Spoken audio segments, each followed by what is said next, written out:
This time on Video Game Tango, we've got 15 amazing-looking indie games for you from the Indie Games Showcase at Gamescom 2022. Remember to check out the blog over at VideoGameTango.com, where you can find all 73 indie games, their release dates, their Steam links, and tons of demos available now. I'm Nick, and I worship our new king, the Thick King, this man. I'm Josh, and we got games that are Sandwalkers. We got games that are Gatewalkers. The only thing we're mixing is Texas, Walkers Rangers. This is Weird Al. He's weird. My name is Andy, and this is Video Game Tango. Welcome back, everybody. Hello. Hi. I totally forgot what I was. I had a thing I was going to say, and then I forgot about it. But hey, you know, it's part of your charm. It really is part of my charm. I really wanted to fuck up the noise floor when we came in. No, listen. I fucked up the first two That's ish. Not charmy. Yeah, that's not charmy at all. That's not charmy at all. It's tafty. So last week we talked about a bunch of games from Gamescom 2022's opening night. And since then, as we discussed in the last podcast, they had their Indie Games Showcase. And so far, it's awesome. Yeah. So 948,000 new games. There's 73 new indie titles alone coming from Gamescom. That's way too much to talk about in a podcast episode. So each of us have chosen five. Yes. Our top five to discuss on the podcast tonight. So I think we're just going to start off with Dome Keeper. It's a game we've talked about before, but showed again at Gamescom 2022. Special news, there's a demo available now. There sure is. So Dome Keeper, you mine for resources, choose from powerful upgrade paths, and fend off waves of alien attackers in this innovative roguelike mining action game. There's just enough time to mine a little bit deeper, find a little more, and get back to defend before the next wave attacks your dome. So, again, we've talked about this one before. Really excellent pixel art. Looks like the gameplay loop is going to be a lot of fun. It's like Missile Command meets Terraria, and it's fucking cool looking. You know, you're in your space capsule on what looks like to be a deserted planet, digging for resources and getting them as quickly as you can to set up defenses for your base as it's being attacked by alien creatures. Looks super cool. Looks like it's got a lot of personality. Kind of a dark looking theme, especially the way the aliens look. They're just shadows on the screen, and it looks like you've got really cool like tech trees that you learn along the way, and I'm really looking forward to this one. So that is Dome Keeper. We're looking at a September 27th of this year for the release. There is a demo available now, so if you're into this game at all, you can check it out. Like the monster fighting scenes there, where you're bringing after you've brought back your resources and whatnot. So like the resource gathering, to me, kind of looks like that classic Master Blaster or a little like Dig Duggy, where you're jumping out of your fucking thing, you're getting your resources. Yeah, Dig Dug, Motherload. A lot of old Flash games. But that for those watching, and those listening, you can't see it, but like the main battle screen looks like a cool old school arcade game that you got your fucking joystick and you're weaving your laser back and forth, you're punching buttons to fucking like it feels like I could be at an old school arcade playing that game with the battle sequence there. And I dig that. That's pretty cool. Definitely. Yeah. Looking forward to it. Did you guys play any of the old Motherload style Flash games? Yeah, back in the day. Newgrounds and Heavy. Yeah. Like they're trying to polish it up and add a little tech tree in, some progression. Yeah, I mean, just reason to play longer, a better gameplay loop. Tech tree. Yeah. Having a tech tree means you get a replay, right? From the gameplay I've seen, most of the tech tree is just based around different means of transportation and moving of resources, because like you need to get the resources that you mine out back to the surface. So teleporters and elevators and things like that. I mean, to me, a tech tree speaks of different ways to play the game, right? Because you're going to search for. It changes your gameplay. Yeah. I've seen a couple playthroughs of the game, so yeah, it's definitely solid. It's looks like a fun one. For sure. I believe my first game up I have on the list that caught my eye was Blacktail. The copy reads, Forged Legend of Baba Yaga, a girl accused of witchcraft and expelled from her home. Live out the origins of the Slavic myth in this one-of-a-kind blend of intense archery combat and dark storytelling set in a vibrant fairy tale world. Not too many games on these lists really struck me as unique. They're all gorgeous and lots of good puzzle platformers, side scrollers, things that aren't necessarily reinventing the wheel, but doing a really good job of their own take on a given genre. And Blacktail's along those lines. From the little gameplay there is, it doesn't seem like anything's brand new, but it does seem like it has a nice tone and aesthetic to it, which I like. Slavic myths, I love them. Well, dude, everybody knows they're the creepiest of the myths. Yeah, they have creepy myths. I mean, they hold no bar, bar no holds. But no, it's interesting. We don't see too many Slavic myths like as the main theme of games nowadays, and with a gameplay that looks like it's somewhere kind of in between a Skyrim and maybe a Horizon Zero Dawn. With kind of the graphics almost look a bit like some of the newer Borderlands games. Yeah, a little bit. Maybe not as exactly. Not as cell shaded or anything. Yeah. Yeah, it just looks like a game that, given that the gameplay feels smooth and entertaining, the story and feel might carry it. I don't know. It's definitely caught my attention. If I get the opportunity, I will check that one out. It looks like the developer, this is their first game. Oh, that's cool.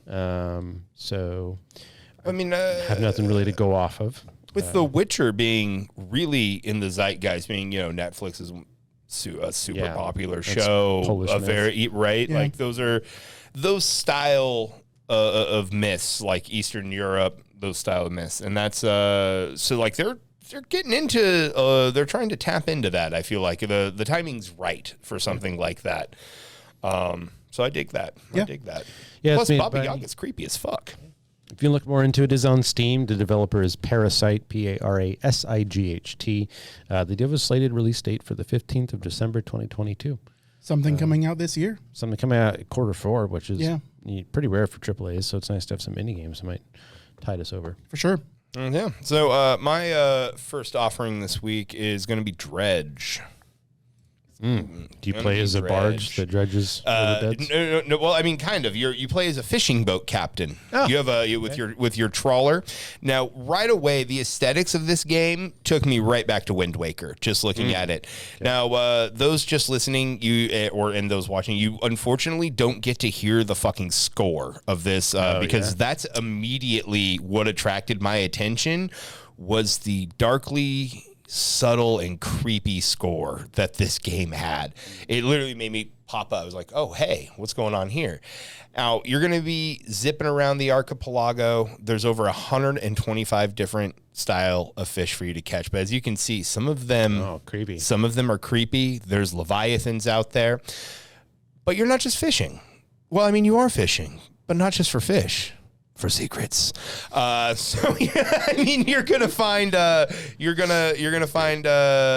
scouring the bottom for treasures for answers that you then trade to the Denzians of this archipelago as you discover that there's something just under the current, both on land and in sea. So I think I think it looked pretty good. And like its aesthetics are pleasing. So I'm in for it. It looks cool. Yeah, it looks like there's also going to be kind of an economy system as well. The copy says it's a single-player fishing adventure with sinister undercurrent. Mm-hmm. Sell your catch, upgrade your boat, and dredge the depths for long-buried secrets. Explore the mysterious archipelago and discover why some things are best left forgotten. And this is an offering from Black Salt Games. Sinister undercurrent. And so far, I know, right? And so far, no firm release date, just 2023. Little vague, but it looks pretty cool. Yeah, man. Pretty cool so far. Keep working on it until it's ready. Right? Absolutely. That should be the hallmark of any game. It's like, it wasn't ready, so it's not out. Yeah. Next up on my list is Lightyear Frontier. It's a peaceful open-world farming adventure on a planet at the far edge of the galaxy. You're in a mech. Why is it peaceful? I don't like this. Listen, it's not always wartime in mechs. Mechs have other uses, man. Like one of Swords the to cool plowshares, man.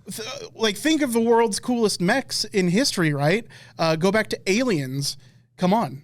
That thing was just a loader. Okay, so that was a cool scene. Took down the alien queen with mech. it. I'm just saying. That was not the coolest mech. Obviously, the coolest mechs are fucking Jaegers. Just saying. I'm just saying, iconic. Start your new home on a distant planet with up to 3 friends as you farm alien crops, build your own homestead, and explore the untamed wilderness of the world. Sorry, I just saw you can walk around in a John Deere green fucking Essentially, tractor mech. Yeah. That specific color has been banned from this game. You need a couple shades off. You won't be able to work on it anyway. Yeah, so. Well, in this game you can because it's not a John Deere tractor. So yeah, I mean, it looks cool. It's more. I mean, so it's first person perspective. You do drive around a mech. It looks like you're able to upgrade your mech, but you're looking for resources. It's kind of a Stardew Valley meets first person mech game, which is interesting. I enjoy it, man. I like I think graphically speaking, it's not like crazy upscale or anything, but I think it looks good, especially for an indie title. Yeah, it's definitely pleasing for. I mean, for not being a AAA title, graphically, it's pleasing as fuck. For sure. So I'm looking forward to this. Light Your Frontier. It's available for early access soon. Should be coming out spring 2023.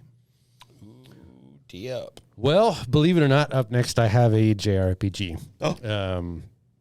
I mean, I grew up playing all the JRPGs. Yeah. You know, we loved them. Final Fantasy, obviously, and all the other ones. But you get a little older and you begin to realize that they tend to have writing problems. Yes. We'll put it that way. Be nice to put it mildly.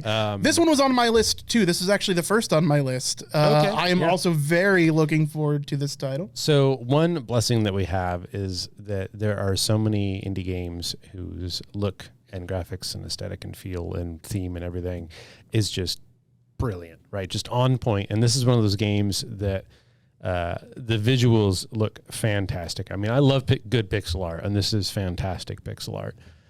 Combined with that, some of the screens of the gameplay and the mechanics and the UI show this might actually be a decently crunchy game, which is not uncommon for JRPGs.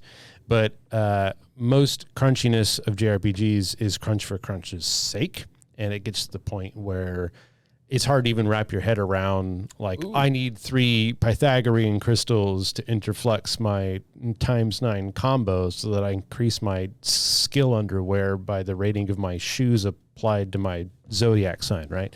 That's too much for me anymore. I'm too old to deal with that kind of shit. But from the few still frames and little video we have, this looks like it isn't going that route. I don't know enough about it yet. It's got a little bit of a diesel punk feel to it. The art's a little Final Fantasy Tactics original PlayStation, but more bright. I don't have a whole lot to go off on storyline wise, but it'll probably be something big and bombastic, given most JRPGs are like that. But it does show the heroes at some point in this trailer just morph into giant techno diesel punk knights. 5 times the size of a person, it looks like, which is kind of neat. You got a big flying ship and like traditional Final Fantasy games. I don't know how it plays yet, but it looks promising. You know, I think this might come out to be a really good game. It still might not be my jam, but it from what they've shown, it looks like they put a lot of work into it. Yeah, for sure. Yeah, it's gorgeous. So the game is Chained Echoes. Oh, I didn't say that, did I? No. So take up your sword, channel your magic, or board your mech. Chained Echoes is a 16-bit NES-style RPG set in a fantasy world where dragons are as common as piloted mechanical suits. 32-bit.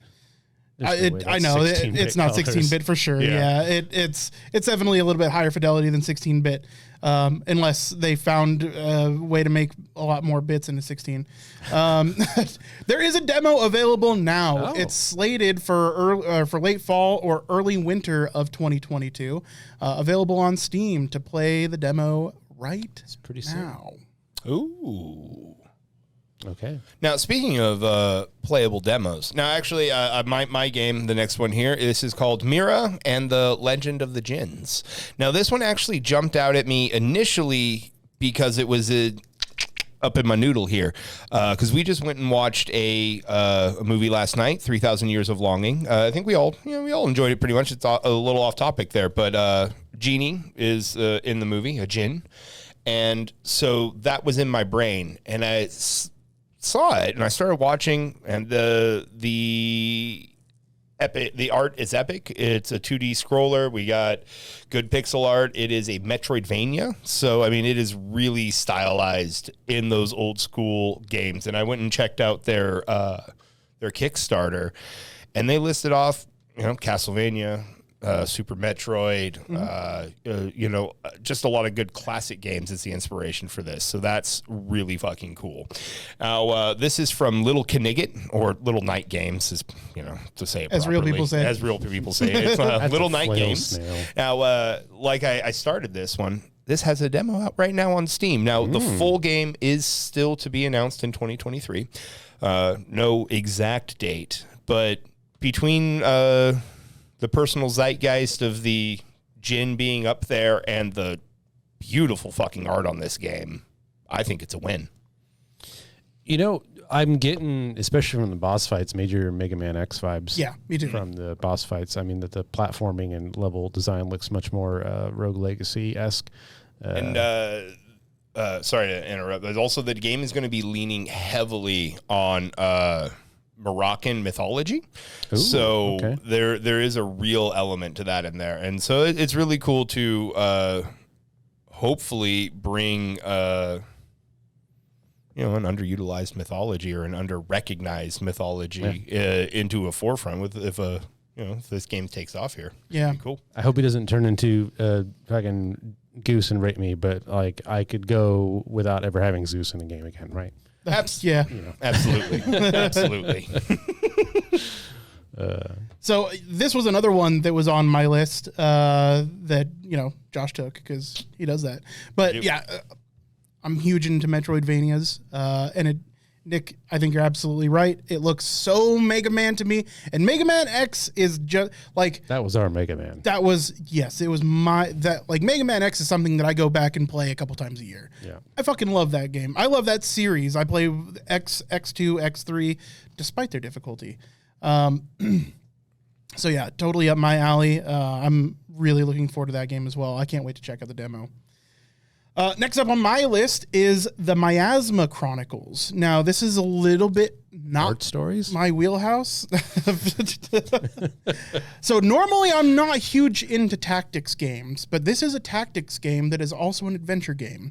So the combat is done in a tactics style manner, isometric, grid style.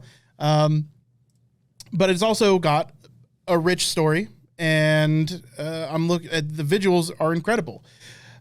So it's from the creators of Mutant Year Zero, Road to Eden. Okay. It comes a beautifully crafted tactical adventure you won't forget. Embark on a quest across a post-apocalyptic wasteland torn apart by a savage force known only as the Miasma. So again, it's the emphasis here is that it is two parts. It is an adventure game with tactics style combat. Okay.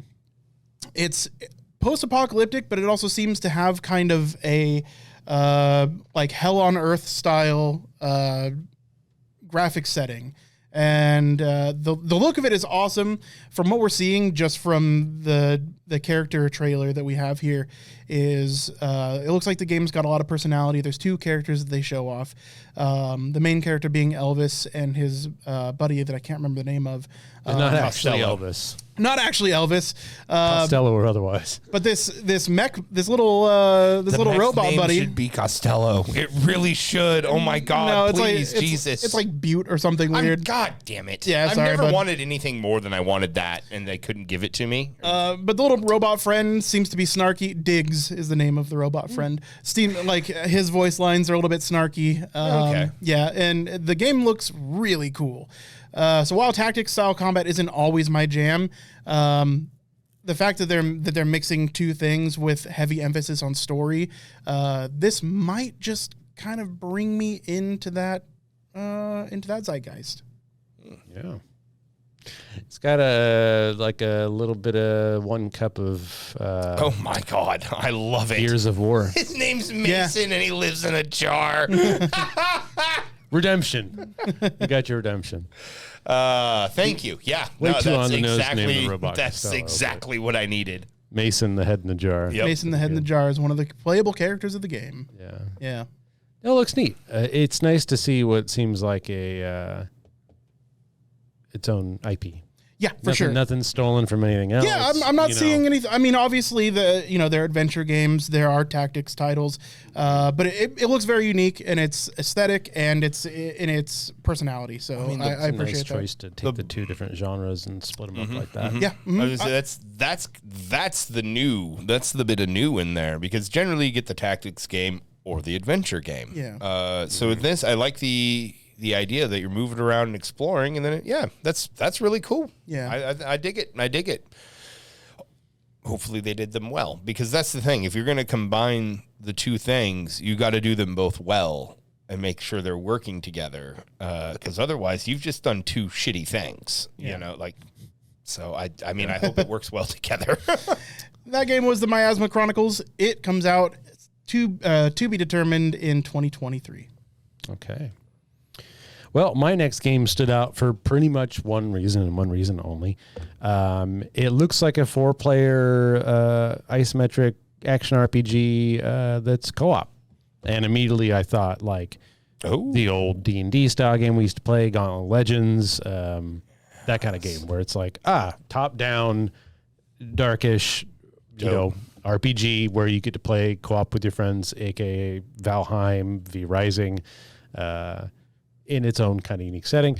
I like at that point, I don't really care what your game's about. Just let me play it. Yeah. Like, it's more games I can play with my buds and all play together and fight over who gets that new pair of shiny boots. For sure. Thank God we won't be in the same room, so it won't actually come down to a real. It won't come down to violence. It won't come down to actual fighting over the pair of boots. No punching each other in the face. I can't really. Well, you can't fucking call boots. Okay. Well, you can't just make up rules when they don't suit you, right, Mr. Boots No Collar. There's a whole story behind that, audience. But no, I mean, this looks kind of like a Diablo ripoff. Maybe Titan. What was the Titan? Titan's Quest. Quest is a little Baldur's Gate Dark Alliance. A little V Rising. I mean, let's just be real. It's definitely got the top-down / isometric Diablo feel to it, but there's no base building as far as I know. There is crafting and collecting like it's in every game ever nowadays. But yeah, item-based builds, lots of crunch, maybe too much. I don't know. They really seem to be proud of the fact that they've got 10 million different nodes in their skill tree and all these different things you can craft, which, I mean, is going to attract a certain audience and push another one away. So, I mean, it adds depth for the audience they're looking can add for. Width. Well, yes. Yes. But yeah, I think this game, A2 Softworks, didn't have too much more under their belt. They made the climber game, Sky's the Limit, like you were climbing tall mountains. I vaguely remember that. That was their only other. That skill tree over there looks like fucking massive, like Path. Yeah, some Path of Exile shit. Yeah, dude, Final Fantasy X. It harkens fucking Sphere Grid to me, man. It's based off the Sphere Grid. Yeah. So whether it does anything new or not, it doesn't really matter as long as it's fun. Yep. But I always like the idea of 4-player co-op. We need more of that. So that's what stood out to me for this one. And that was Gatewalkers, Steam, to be announced on the release date. Yes, sir. Okay. Now, my next offering is Prim. Now, what stood out to me about this game immediately was that monochrome art style. It's hard. Sometimes it's hard to pull off in games, and I feel like this one nails it because I mean, this is a bit different. We're seeing a different preview than the one I watched here. I actually, when I was watching it, I was like, man, this has some really big Tim Burton feels about it. And then I found out at the end of the thing, it's like, oh, they're using characters based on Tim Burton stuff, so that like he's a part of the thing there, so that makes sense. But it has a creepy, cute kind of feel. So you're playing as Prim, Death's daughter. You're playing as Prim, Death's daughter, and you are going. It's an adventure game inspired by the animated films of Tim Burton. So it's just in there. Was that like a recharge you had to do? Yeah, dude. My train, it got off the track, and recenter it. I had to recenter it. No worries. It's coming out on Steam. Its release date is to be announced in 2023, but it's going to be an action adventure game or an adventure game. So the art looked really cool. That's what stood out to me. Yeah, I mean, it's all hand drawn art in the style of Tim Burton. Yeah. It looks awesome. Yeah, how can you not go for that? So like, yeah, the honestly, the hallmarks of my game choices tonight were the art styles. If it popped at me, then it made it on my list. And so this was, I think, probably my second choice game. Because the next game I'm doing is my game of the evening. I'm very excited to talk about it. So, but this game was number 2. Prim's pretty cool. But there just wasn't a lot of information on what we're doing in the game other than the art's beautiful and Tim Burton characters and stories. So. Yeah, I mean, we're looking at a 2023 release date. Don't know how far along it is. It's in development. Far enough, though, that there's a demo available now. Yes, there is. Yeah. Fun. Well, next up on my list is probably my number 1 pick. Ooh. This is called Tempest Rising. And boy, oh boy, command one of 3 distinct factions in a desperate struggle for power and resources in Tempest Rising, a classic RTS set on Earth after nuclear war. Made by Slipgate Ironworks and 2B Games. This does not have a release date, it just says coming soon. But... Nick, as we watch this trailer, tell I've me. seen this. Okay. I don't remember when or where. Boy, oh boy, does it ever just look like the spiritual successor to Command and Conquer Red Alert. Mm-hmm. Oh my God. How is that not like I don't think I've seen gameplay. I remember seeing the cinematic trailer. Yeah. There is a little bit of gameplay. I'm gonna move forward here in the trailer just a little bit and Yeah, there's your GDI, right? check this out. Okay, so in-game kind of cutscene. Oh, yeah, totally. Oh, look at that. Is that not Hell March 4.0? They even got the self-building buildings. Hell yeah. March 4.0. Dude, Okay, does this not look sick as shit? that does. dope? Sorry, audio listeners, but we're just kind of drooling over the visual and the audio. Boy, oh boy, does it not. I mean, if you've played Command and Conquer, you know exactly what the fuck we're looking at and be excited about it. I mean, that's... Tempest Rising is Red Alert as fuck. Yeah, dude, yeah. Yeah. Oh my goodness. So make sure you check that one out, especially the trailer if you're big into Command and Conquer games, especially the Red Alert games. That sounded like, I was trying to remember the name, Mick Gordon, the guy who made the new Doom music. It's like he tried to make a Hell March. Yeah, no, really. It's, oh boy, is it, man, that is Hell March 4.0 in 2022. Just that, as soon as I started to see some of the gameplay, I was like, I'm sold. I'm in. I was already in based on the aesthetic of the theatrical portion of the trailer. But the moment that music kicked in, the moment that I started seeing the RTS buildings throwing up, I was immediately, my brain said, that is an Allied bunker that he just set up, man.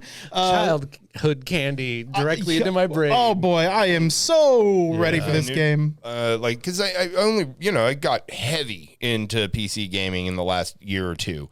But like you kind of missed the RTS. Yeah, like before that was the only kind of computer games that I had really played, other than some flight simulators, was RTSs. So Command and Conquer, your StarCraft. I missed Warcraft, but I did play a fucking shit ton of StarCraft. Play Age of Empires. Age of Empires. No, it's the first bit. I don't know, the Brood Queens and all that good jazz. So I'm kind of excited to see RTSs making a comeback, and dude, that took me right back to being like 13 and hanging out in your bedroom, fucking playing fucking, you know. Oh yeah. I'm hoping that we see kind of a renaissance of RTS coming back. We're getting this looks like a pure RTS. We're also getting Immortal Gates of Pyre, which is something that we've talked about before. Remember the name? Yeah, they're actually developers based in the town that we live in. That's right. So I've kept an eye out on that, and it looks like it's going to be a pretty good offering for those that are looking for an RTS in the modern day.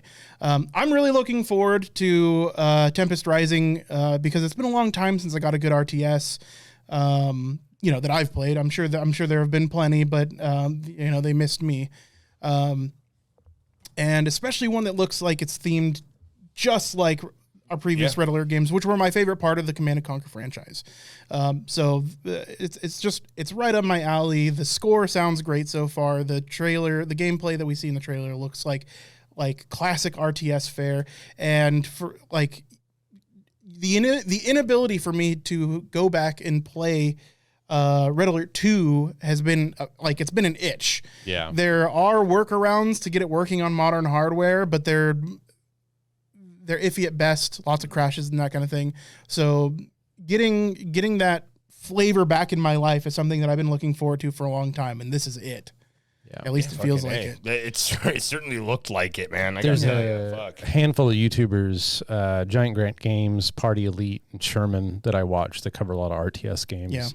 And a lot of them have put out some just absolutely banger videos on like this minor resurgence we're seeing in RTS games, why most of them are going to fail. Yeah. And if they're going to come back at all and it's going to become its own genre, what they need to do that. Mm-hmm. And these videos are like, they're those people that they love the genre to death and they know it like the back of their hand. And it's like, if developers were to listen to these people and take their words to heart, we could literally see RTS come back as strong as just about any other genre. Yeah. Like competitive gaming, when it comes to esports and arena shooters and whatnot, it's huge right now. And there's nothing stopping an RTS from filling that other than the zeitgeist. Yeah. Right. You get the same amount of competitive stuff you can get out of something like StarCraft that you could out of Valorant. It's just people enjoy first person shooters more. Yeah. So if RTSs were to evolve in the ways that these people recommend, again, Party Elite, Giant, what is it? I always forget his name. Giant Grant Games, Sherman to lesser extent.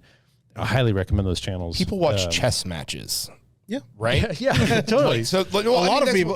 Chess is a big category on Twitch. Right? Yeah. A lot of people watch chess matches, is right? Really big on YouTube. Yeah. So whereas something like a first-person shooter or fucking Rocket League or the very obvious like NBA 2K, whatever the fuck, fills That's the name of their next fills that niche of being exciting. It's fast paced, right? You got them fucking twitchy fucking reflexes to be able to play it.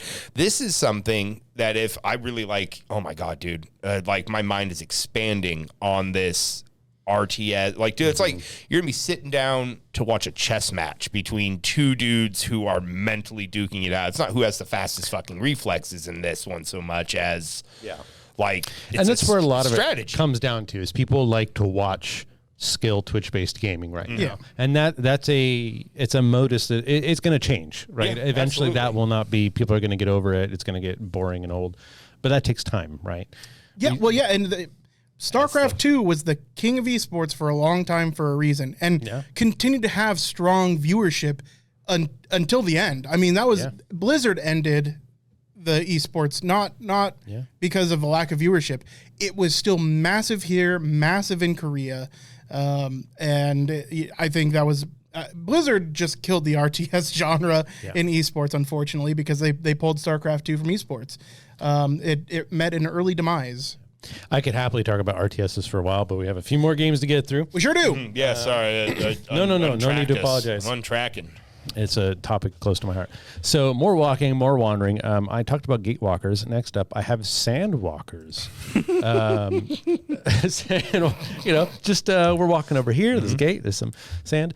Made by the people who made Legends of the Keepers, I believe is the name of the game. It's kind of like a reverse, almost dungeon keeper. You have monsters and you have to defend your tower from heroes coming in, but with a side-scrolling, turn-based Final Fantasy-style combat kind of.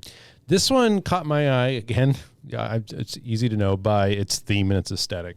It looks like you've got this not traditional post-apocalyptic, but more sword and sorcery, desert-esque post-apocalyptic setting where you're running a caravan and you're a gardener or something like that. Wasn't able to listen to all the audio. And you're trying to bring life back to this deserted fantasy sci-fi planet. The gameplay is minorly teased, one side versus another from the side, initiative there at the top, excuse me. And I wasn't able to see a lot, but given the theming and the dialogue of the voiceover of the story, of the cinematic and the art, this looks like it's going to be right up that kind of acid trip metal album cover feel that I absolutely love. Yeah. I will need to see more of the gameplay and where it evolves to have a strong opinion of it. But the overworld map is hex-based. I mean, hexagons are the best guns, and the combat looks right up my alley. I mean, there's a snail with magic runes on its shell. That's awesome. Totally. Brilliant idea. So, to be announced, release date on that one, made by Goblin Studios. Again, Legend of the Keepers is their other game, which is fully out. Really good reviews. I played a demo of it. I watched that game, and it the aesthetic of it all like really jumped out. I was like, ooh, I like the idea that this is fucking set in. Like that's a pretty cool idea. It it definitely took me right into like a D&D kind of an idea right away. I was like, well, we haven't had an ugly game on the list. I mean, none of those indie games looked bad. There wasn't a single one I was like, they need to work on the graphics. Like, there's so many of them that they were all like Metroidvanias or side-scrolling puzzle platforms. And like, that's not my jam, but your game is fucking gorgeous. You know? Yeah. So. No, I mean, all these games so far have been just drop dead gorgeous. And that's true of almost all the games showcased from Gamescom this year, whether it be AAA or indie.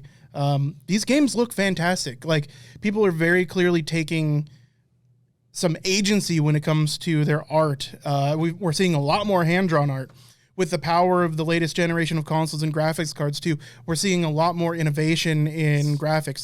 We're not just looking at ultra realism anymore. We're taking a look into the ultra surreal and using art in video games again, which I love. I mean, I the first time I ever played Legend of Mana, that was a game changer for me. Like, the hand-drawn art that was in that game blew my mind. Oh yeah. And still, games like that continue to do so. I love good art in games. Well, I mean, I feel like the indie games market really, they have to lean into something like that, whereas the AAA studios are like, here's a lot of sizzle, baby. Here it comes.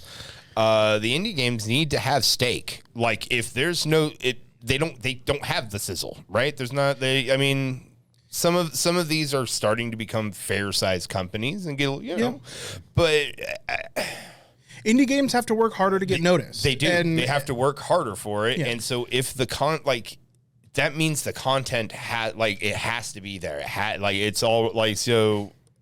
Yeah. You know, I mean, one thing to note regarding the art there that you kind of touched on, excuse me,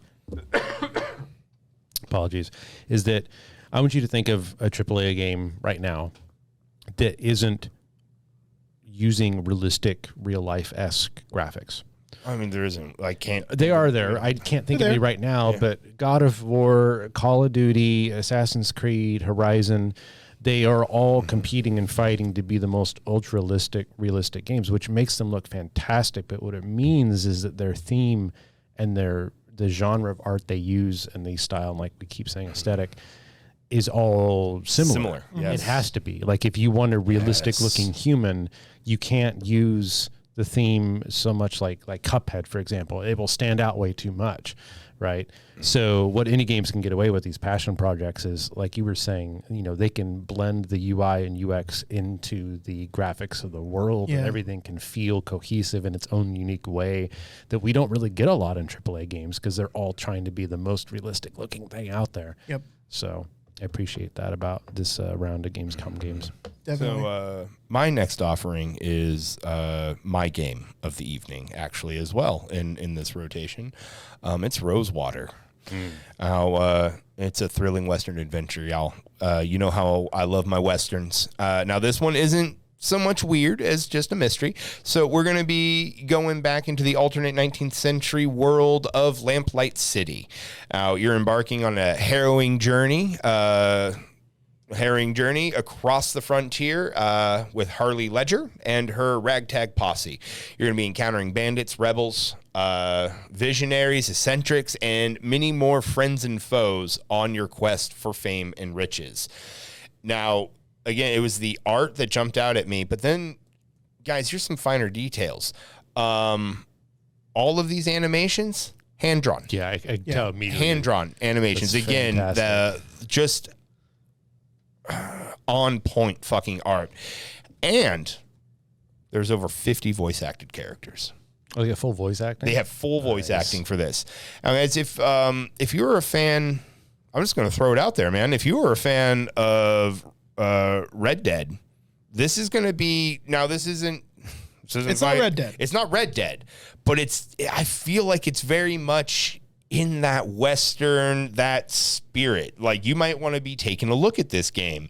If RDO is falling flat for you, and let's face it, it's falling flat for everybody, baby. There hasn't been an update. There's been no love there. There's a lot of love in this game. I am so excited about it, and there is already a demo out. I think I might go home tonight and download this demo and give it a little bit of a try. So its release date is coming soon. Indeed. It's coming soon. It might be Q4. It's probably Q1 of 2023. But I mean, it just means that it's not announced. It's so but dude, that's my game of the night, man. I was so excited when I was watching that preview, and the more research I did on it, the more excited I got. I'm surprised that it didn't really hit my radar at all. I mean, I watched the same trailers and checked out the same footage you did. No, that one jumped right out at me. I don't know, maybe it's just the Western theme. Sure. Like, I do love me a good Old West. Oh, like I feel a good you. Old West theme. I feel you. So Deadwood still probably my favorite show of all time. Westworld. I actually just watched the old Westworld, or part of it. I fell asleep during it. I was tired and had hamburger in me.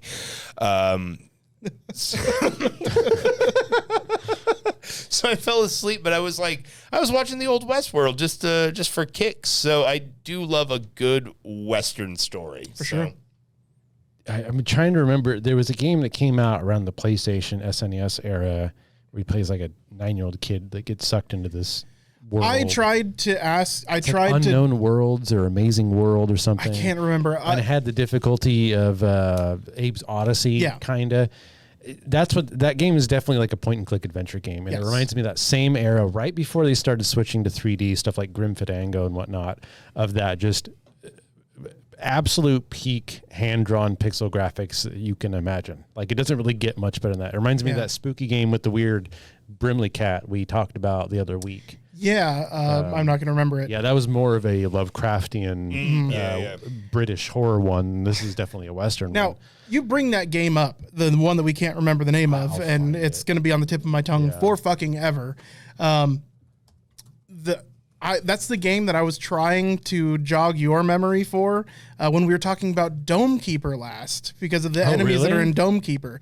Yeah, the game that we're trying to think of has similar shadow enemies in it as Dome Keeper does. And I was trying to jog our memories a few podcasts ago for the game that still I cannot remember. And no matter how much searching I've done with the keywords that I can think of. Really big game. It was huge. If I can get the right keywords. I'm pretty sure it's a LucasArts game too.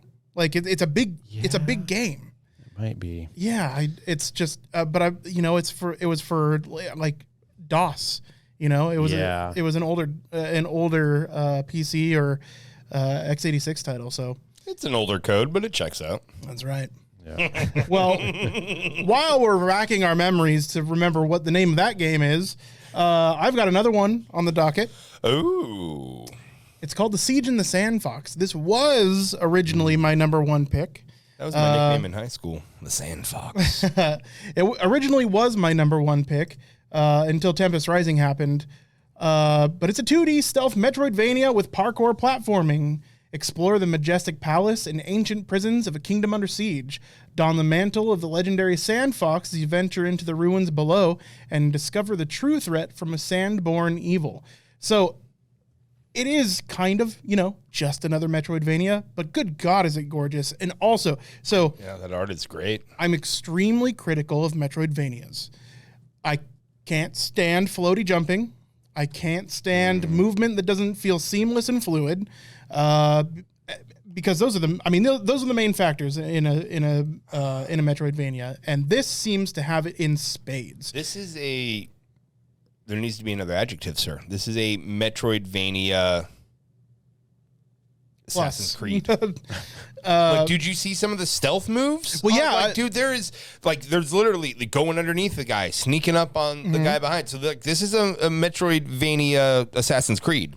A Metroidvania with Creed Light.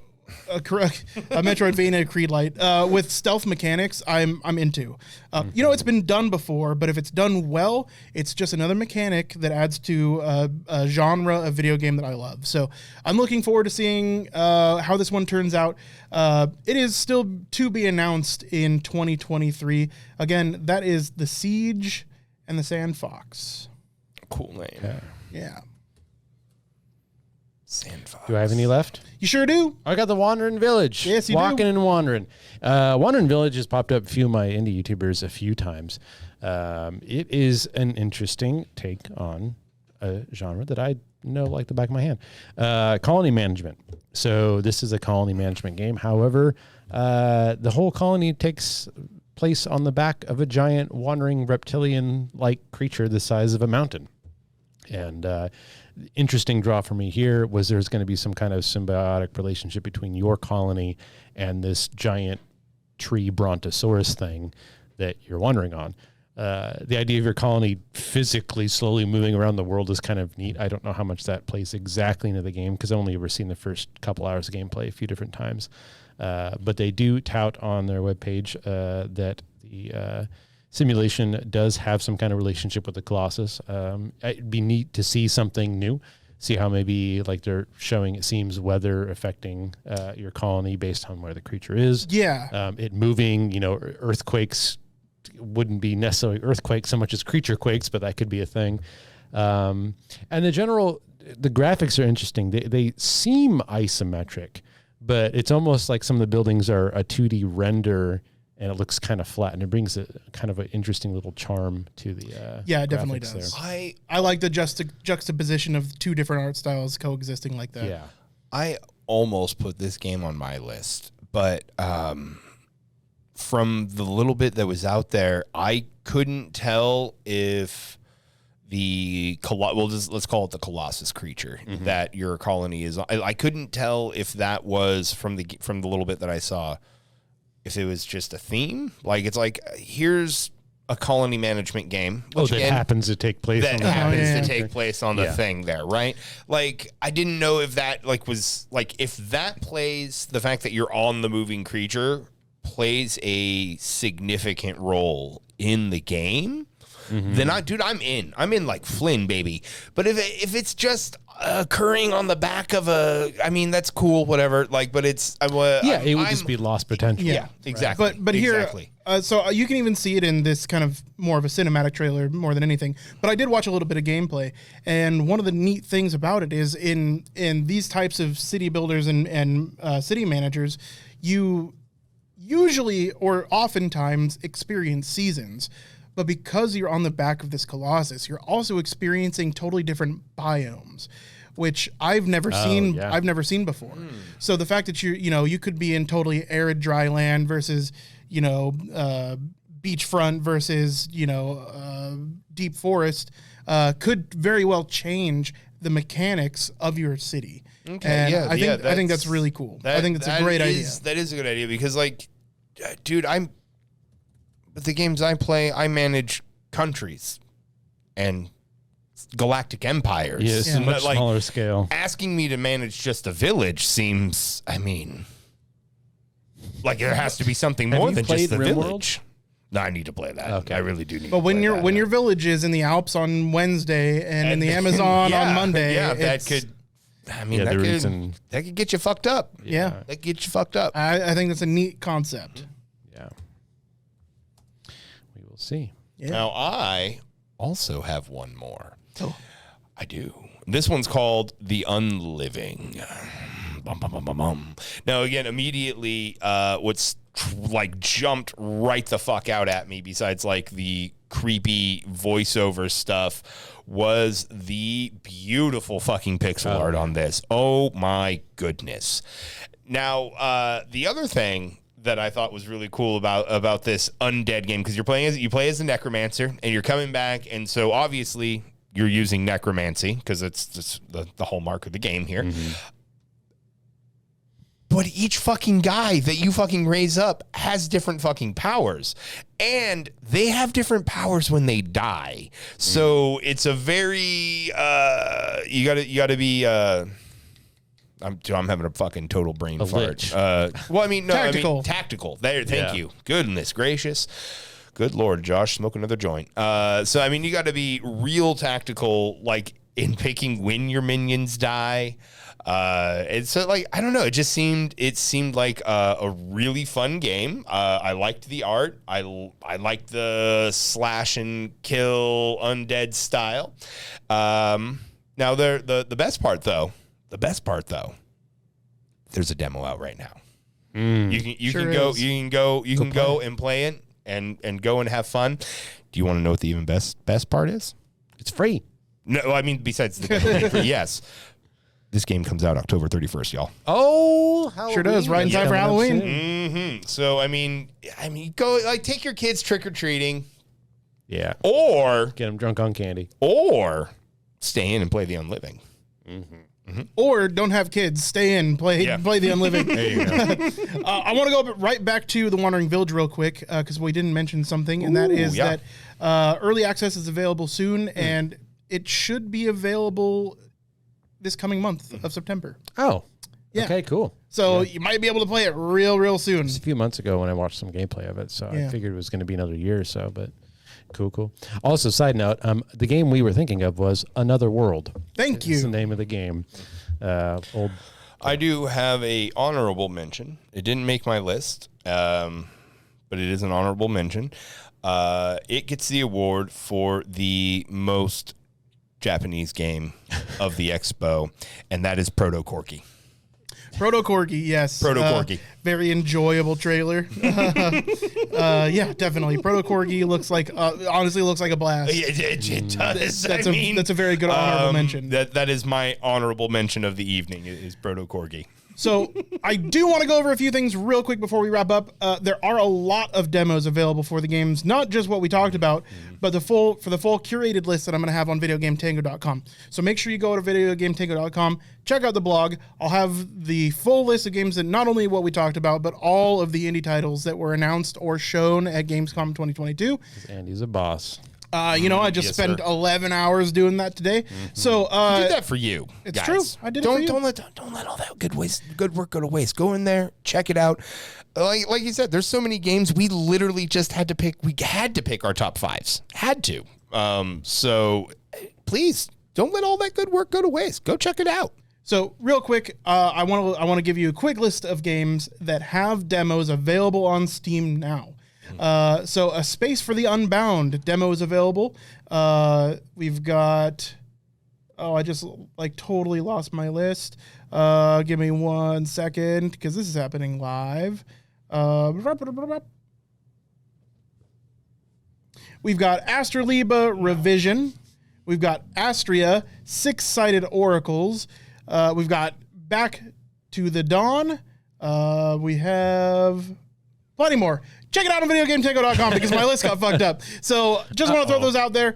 Go check out videogametango.com. Go to the blog. You'll see the full list of games, all the demos that are available, all the release dates, all the trailers, all that you need to know. Mm-hmm. Yeah. Well, boys, do we have anything else we want to talk about before we go?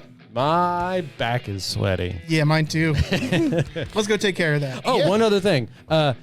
We just realized Proto Corgi actually made by a Chilean dev. Yeah. So shout out Cool. to Chile out there. Not as Japanese You as made we the thought. most Japanese game. Japan has to step down to number 2. Ooh, Japan, no, number 1. Okay, before this gets too awkward. Yeah. I mean, Goodbye. otherwise you'll have to find us at the same tango time, same tango. Nah. place. I ruined it.